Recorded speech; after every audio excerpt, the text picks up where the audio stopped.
Наил сөйлеп кетсең инде, ни өчен син татар артистларын хәзер бик төшерми башладың?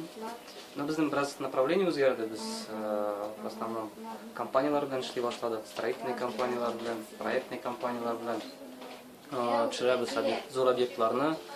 Просто вакыт җитеп бетми инде. Артистларның аларның үз мәшәкатьләре безнең бераз башкарак мәшәкать. Бераз направление үзгәрде инде. Төшер буенча, съемкалар буенча. Хәзер ниләр төшерәсең? Нинди объектлар? Төшерәбез Казанны, төшерәбез строительный объектларны, предприятиеларны, заводларны, ничек алар продукцияны чыгаралар, ничек ясыйлар. Шул төшергән фотографиялардан чыгарабыз презентационный китаплар, продукцияны, электронный вариантларны сайтларда ясыйбыз. Жанрларның практически бөтен жанрларны попробовал дип әйтүем инде.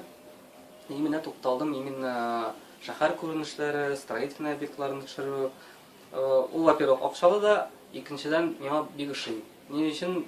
Чөнки кеше белән бик каты аралашырга кирәк түгел.